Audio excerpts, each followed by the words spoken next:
Dare to look into a world where you are vulnerable. Smile, while the clueless glass shows what it sees, never knowing the beauty that lies beneath.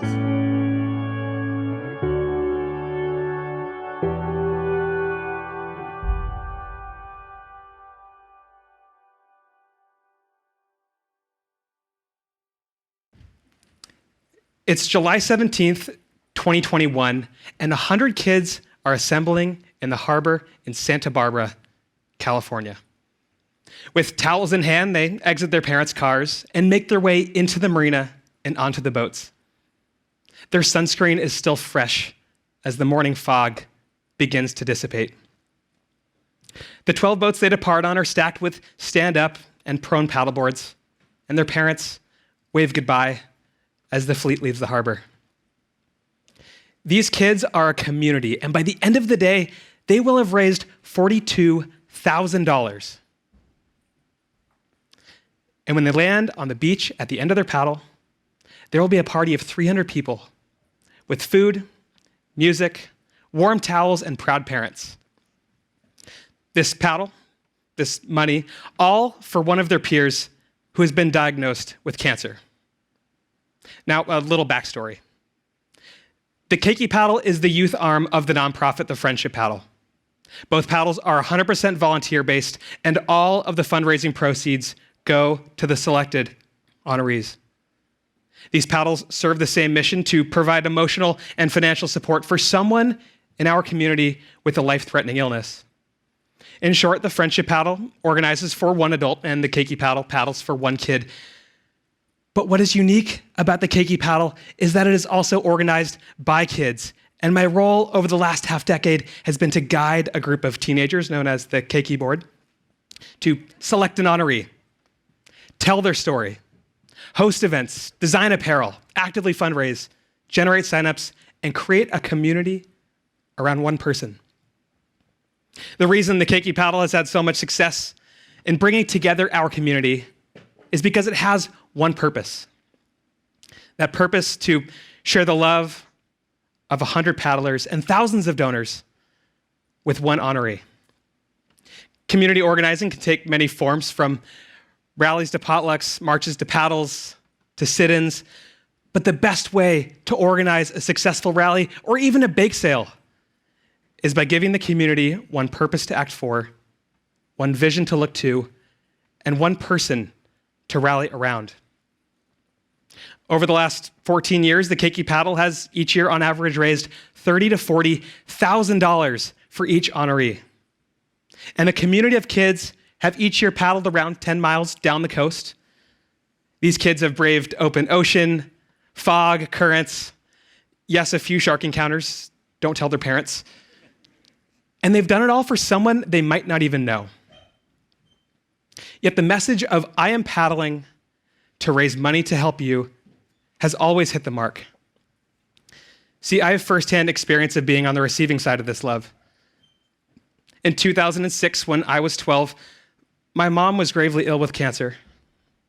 She had been battling it for half a decade, and our family's medical bills were enormous. My mom, dad, sister, and I, we all felt lost. We knew, and the doctors told us, that her time on earth wasn't long. In September of that year, we were told that a group of strangers wanted to paddle for us in the ocean. Not knowing what this meant, we were fully embraced by a community who put us first. That first paddle, we became part of a much larger family. And when my mom died, the Friendship Paddle was there for us. And they have been ever since. It has become my duty to pay that love and support forward. And this upcoming summer, we're going to organize 100 kids and paddle together for someone new in our community. Change is in the air. I know that you all can feel it. And I'd like to share some tips from our success organizing. They're broken down into 4 simple steps that are easy to remember. Step 1, find the one. Find the one thing that matters to you. This is a youthful audience. I bet that sometime in the past year or day, somebody has asked you, what do you want to do with your life? Or they've told you to find your passion. I, like all of you, live at this time on this planet, and there are a lot of problems. What they should be asking is, what makes you angry? What's a problem that you found in the world, and who needs your help? At the Keiki Paddle, we've found our one purpose, and that is to bring love to someone who's having their worst day. And we do this by creating a community that they can lean on. Step 2, tell its story. Whether it's a campaign to improve drinking water in your town, bring a farmer's market to an urban food desert, protect or save an endangered species, or help a friend who's sick, tell their story. Make it personal. Help those unfamiliar feel connected because they share something in common, like a love for the beach. They like to read science fiction books, or they have kids who depend on them. Step 3, build momentum. Building momentum is where all of the groundwork comes into play. This is where you get to put on your walking shoes and tell everyone you know about your one purpose. Find people with lots of friends and get them on board. Hold small, informal events to make your presence felt. These can be barbecues, hangouts in the park, potlucks at someone's house. Always have snacks. Find an excuse to bring 5 or 10 people together and let them bond. And very importantly, let everyone you know what's going on through social media and tell the world that these events are happening and that change is coming. Step 4, take action together. It's time to make your movement felt by a greater community, so set a date or a deadline. Make a bold statement: I will paddle 1 mile for every $100 donated. Personally, this means you better start training. Set a plan for your chosen date and summon those people who've gathered around your one purpose. Match a task that needs to be accomplished with each one of their strengths. You're really outgoing, that's great. You can work on social media and fundraising. You are a really talented artist. Will you design a logo and some flyers? You two have exceptionally clean rooms, so you can work together to organize our paddlers and our boats. Your aunt owns a restaurant, that's great. Let's see if she can donate some food. So to reiterate, step 1, find the one, purpose, problem, or person. Step 2, tell its story.